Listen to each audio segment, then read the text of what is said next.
Most of student आता बेटरमेंटसाठी गेलेले आहेत. बेटरमेंट म्हणजे काय? हे तुम्हाला मी सांगतो. त्याचबरोबर मोस्ट ऑफ स्टुडंटचा असा एक गोंधळ उडालाय, की आम्ही आता बेटरमेंटसाठी गेलोय. पण त्यांच्या मनामध्ये भीती आहे, स्पेशली पालकांच्या मनामध्ये भीती आहे, की आमचं बेटरमेंटचं कॉलेज कॅन्सल तर होणार नाही. आता त्याबद्दलही मी तुम्हाला सांगतो. टोटल कॅप राउंडचे जे नियम आहेत, बेटरमेंट, फ्रीज याचे जे नियम आहेत, ते सगळं तुम्हाला एक्सप्लेन करतो. त्याच्यामुळे व्हिडिओ हा शेवटपर्यंत पहा आणि जर तुम्ही चॅनलवर नवीन असाल, तर चॅनलला सबस्क्राईब करा आणि त्यासोबत आपला काउन्सिलिंग प्रोग्राम देखील तुमच्यासाठी आहे. जर तुम्हाला कुठलंही कॉलेज अलॉट झालं नसेल, मनासारखं कॉलेज अलॉट झालं नसेल, तर नक्की आमच्या काउन्सिलिंग प्रोग्रामला सबस्क्राईब करा, नक्की एनरोल करा. आता आपण जाणून घेऊया महत्त्वाचा प्रश्न काय आहे. तर प्रश्न असा आहे, मला बरेचसे कॉल आले. प्रश्न असा आहे, की दादा आम्ही आता सध्या काय केलंय बेटरमेंटसाठी केलंय. ₹1000 जी सीट एक्सेप्टन्स फी आहे ती व्यवस्थित पे केली आहे. आमच्या फॉर्मवर जो सीट एक्सेप्टन्स फॉर्म आहे, तर तिथं बेटरमेंट आणि त्याच्यानंतर इन ब्रॅकेट नॉट फ्रीज असं लिहून येतंय. बरोबर आणि पुढे इथं कन्फर्म असं एक म्हणून लिहून येतंय. मग हे बरोबर आहे का? मुलांचा गोंधळ का उडतोय? हे नॉट ते ऐकतायत. बरोबर? तर हे प्युअरली बरोबर आहे. याचा अर्थ काय होतो, की तुमची पहिली जी सीट आहे ती तुम्ही सेव्ह केली आहे. त्याची सीट एक्सेप्टन्स फी भरली आहे आणि त्याच्यानंतरनं तुम्ही नेक्स्ट कॅप राउंडसाठी पार्टिसिपेट करणार आहात. बरं, आता सीट कधी कॅन्सल होते? तर लक्षात घ्या. सीट कधी कॅन्सल होते? समजा एक स्टुडंट पकडूया आपण, ज्याने 1 ते 50 ऑप्शन हे कॅप राउंड 1 मध्ये टाकले होते. ओके. आता आपल्याला इथून पुढच्या कॅपसाठी कसं करायचंय ते देखील मी तुम्हाला सांगतोय. कॅप 1, कॅप 2 घ्या. इथं घेऊया आपण कॅप 3 घेतो आणि इथं घेऊया आपण कॅप 4 घेतो. ओके. आता एका विद्यार्थ्याने 1 ते 50 असे प्रेफरन्सेस टाकले त्याच्या लिस्टमध्ये. 1 ते 50 आणि इथं कुठेतरी असा एक 45 नंबरचा प्रेफरन्स होता. ओके. त्याच्यानंतरनं फर्स्ट राउंडला त्याला हाफ रेफरन्स अलॉट झाला. ओके. हाफ रेफरन्स त्याला अलॉट झाला. आता तो विद्यार्थी काय करणार? बेटरमेंट करणार. ₹1000 त्यांनी पे केले. बरोबर. तुम्हीही केले. ₹1000 पे केले. तर तो ज्यावेळेस सेकंड राउंडमध्ये जाणार. तर सेकंड राउंडमध्ये तो काय करणार? 1 ते 45 1 ते 45 जेवढे प्रेफरन्स होते म्हणजे 1 ते थोडक्यात 44 असणार. 44 पर्यंतच असणार आणि 45 नंबरचा ज्याचा प्रेफरन्स ज्याने बेटरमेंटसाठी टाकलाय, तो ऑटोमॅटिक त्या लिस्टच्या खाली येणार. मग मला सांगा त्याने हे जे बाकीचे 5 प्रेफरन्स टाकले होते, ते वर ॲड करण्याची गरज आहे का त्याला? वर ॲड करण्याची गरज आहे का? तर नाही. म्हणजे थोडक्यात कन्सिडर केलं आपण समजा व्ही-आय-टी कॉलेजमध्ये त्याला आय-टी ही ब्रांच लागली आहे त्या मुलाला. आता ठीक आहे, तो इतक्या खाली आपण प्रेफरन्स टाकत नाही. पण लेट्स कन्सिडर व्ही-आय-टी कॉलेजमध्ये आय-टी ही ब्रांच लागली आहे त्याला. मग त्याने व्ही-आय-टीचं ई-एन-टी-सी पुन्हा त्याच्या वर टाकणं काही गरजेचं आहे का? नाही. कारण व्ही-आय-टीचं ई-एन-टी-सी ऑलरेडी त्याच्या खाली येतंय. पी-आय-सी-टी सी-एसमध्ये आय-टी ब्रांच लागली. मग पी-आय-सी-टीचं ए-आय-डी-एस हे वर टाकण्याची काही गरज आहे का? तर अजिबात नाही. मग ह्या गोष्टींचा थोडासा विचार करायचा आहे. म्हणजे काय?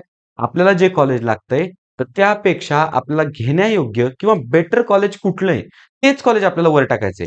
लिस्ट मोठी बनवायचा प्रयत्न करायचा नाही. बिलकुल प्रयत्न करायचा नाही. स्टँडर्ड मेथड तर हीच आहे. जर तुम्ही पहिल्या राउंडला ऑप्शन फॉर्म व्यवस्थित भरला असेल ना, तर त्यांना काहीच करायची गरज नाही. त्यांना फक्त नेक्स्ट राउंडमध्ये आहे ते ऑप्शन पुन्हा भरायची सुद्धा गरज नसते. आहे ते ऑप्शन तिथे येस येतं, की तुम्हाला इम्पोर्ट करायची का लास्ट राउंडची तुमचा ऑप्शन फॉर्म. तर तिथं येस केलं, ऑटोमॅटिकली 1 ते 44 ऑप्शन तुमचे येणार. 45 नंबरचं ऑटोमॅटिकली येणार. बरं, पण आपला विषय होता, की कॉलेज कॅन्सल कधी होतं? समजा 45 नंबरचं इथं कॉलेज आहे, बेटरमेंटसाठी फॉर्म भरला आणि दुसऱ्या राउंडच्या अलॉटमेंटमध्ये त्या व्यक्तीला, ओके, त्या मुलाला जर 35 नंबरचं कॉलेज लागलं. ओके.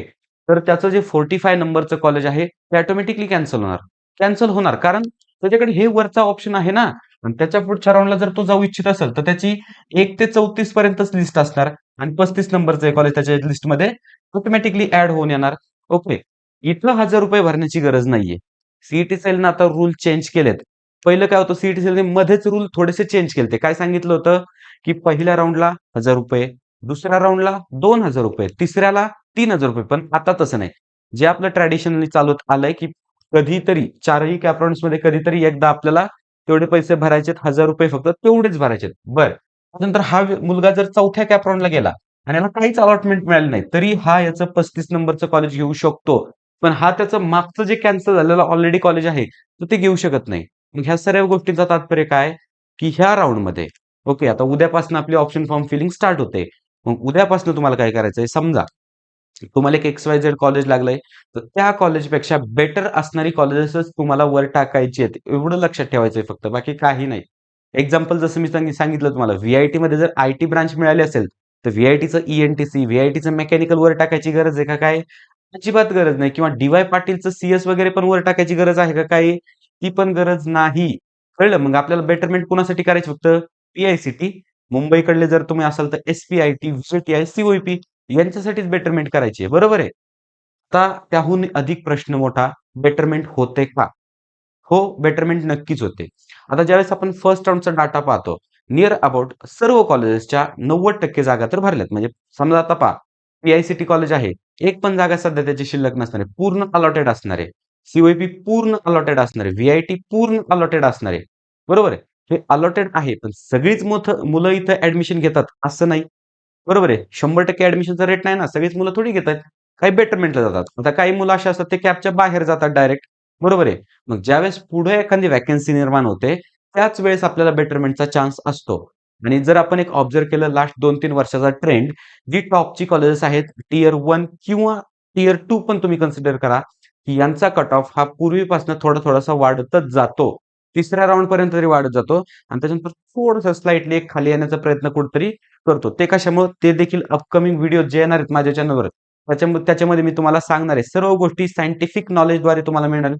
त्याच्यामुळे एक सबस्क्राईब तर आपल्या चॅनलला बनतायच. मग या सर्व गोष्टी व्यवस्थित कळाल्या? बरं, आता काही की टिप्स सांगतो, त्या लक्षात ठेवायच्या आहे. ओके, आता एकदम एकदम शॉर्टमध्ये सांगतो. मुलं खूप चुका करतायत, खूप चुका करतायत. पहिली गोष्ट ब्रांच चूज करण्यामध्ये अजूनही मुलांचं कन्फ्युजन आहे. मुलांना कळतच नाही. मुलं म्हणतात मेकॅनिकल पण टाका, सीएस पण टाका. मग ते ऑप्शन फॉर्म बनवणारे नक्की टाकायचं काय-काय? अजिबात नाही किंवा त्या स्टुडंटचा एरिया ऑफ इंटरेस्ट डिसाईड होत नाहीये. तो मुलगा काय म्हणतोय, मला मेकॅनिकलमध्ये पण आवड आहे. मला मध्ये पण आवड आहे. मला सीएसमध्ये पण आवड आहे. पण नक्की त्याचा एरिया ऑफ इंटरेस्ट त्याला करायचंय काय? हे डिसाईड होतंय का? तर नाही डिसाईड. मग पहिली गोष्ट तुम्हाला ब्रांच, तुमचा एरिया ऑफ इंटरेस्ट व्यवस्थित डिसाईड करायचा आहे. दुसरी गोष्ट म्हणजे काय करायचंय? कॉलेजचा प्रेफरन्स, सिटीजचा प्रेफरन्स व्यवस्थित लावायचा आहे. आता आमच्याकडे भरपूर सारी काउन्सिलिंगची मुलं आहेत आणि त्यांचं काय पहिल्या राउंडला समजा मुंबईचं कॉलेज लागलं. नाही, नाही आता सर आम्हाला मुंबई नकोच आहे. मुंबई नको होतं तर मग अगोदर का विचार करायचा? त्याच्यामुळे काय करायचं? कॉलेजची लिस्ट बनवताना हा एक पूर्ण लाईफचा टर्निंग पॉइंट आहे मित्रांनो. लाईफचा टर्निंग पॉइंट आहे. त्याच्यामुळे थोडासा विचार करायचा आहे. जे आपलं म्हणणं आहे ते ठाम ठेवायचं आहे आपल्याला. बरोबर आहे. ठाम ठेवायचंय. आता पहा, जी मुलं सध्या समजा पुण्याची असतील किंवा पुण्याच्या आसपासची असतील, तर यांनी मुंबईकडे जाण्याचा जास्त हट्ट करायचा नाही. कारण का? मुंबईतील मोस्ट ऑफ मेजॉरिटी कॉलेजेस हे मायनॉरिटीच्या अंडर आहेत. बरोबर. त्याच्यामुळे आपल्याला तिथं ओपन कन्सिडर केलं जातं. मग कॅटेगरीचा फायदा होत नाही. मग त्याच्याऐवजी आपल्याला पुणे बेस्ट पडतं. मग ह्या गोष्टी थोड्याशा विचारात घ्यायच्या आहेत. कॉलेजचं असणारं वातावरण असेल किंवा आपल्याला कुठलं कॉलेज मिळतंय हे तर तुम्हाला कळलेलंच आहे. बेटरमेंट होऊ शकते का नाही हे देखील कळलेलं आहे. त्याच्यामुळे काय करा सिंपल, जावा एक दिवस कॉलेज जर जवळ असेल तर कॉलेजला व्हिजिट करून या. हॉस्टेल, कॉलेजचे मेस, कॅन्टीन वगैरे ह्या सगळ्या गोष्टी एकदा पाहून या. कॉलेजचं वातावरण, कॉलेज कुठं आहे, आपल्याला किती लांब पडतंय. कारण पुढचे 4 वर्ष तुम्हाला तिथं राहायचंय, ना की फक्त एका टॉप कॉलेजच्या मागे तुम्हाला पळायचंय. एक बेस्ट कॉलेज तुम्हाला मिळवायचंय. टॉप आणि बेस्टमध्ये खूप फरक आहे मित्रांनो आणि हाच फरक आमच्या काउन्सिलिंगच्या बॅचेसमध्ये आम्ही समजावून सांगतो. तुमचा ऑप्शन फॉर्म असेल, तुमच्या सर्व गोष्टी आम्ही स्वतः करून देतोय. त्याच्यामुळं एकदा नक्की हे मी इथं नंबर माझा प्रोव्हाईड करतोय. या नंबरवर नक्की कॉन्टॅक्ट करा. कॉल खूप जास्त येत आहेत. त्याच्यामुळं कॉल थोडंसं अव्हॉइड करा. WhatsApp मेसेज करून ठेवा. तुम्हाला सर्व डिटेल्स व्यवस्थित पोहोचवल्या जातील. मग जर व्हिडिओ आवडला असेल, तर व्हिडिओला लाईक करा. त्याचबरोबर जर चॅनलवर नवीन असाल, तर चॅनलला सबस्क्राईब करा. All the best.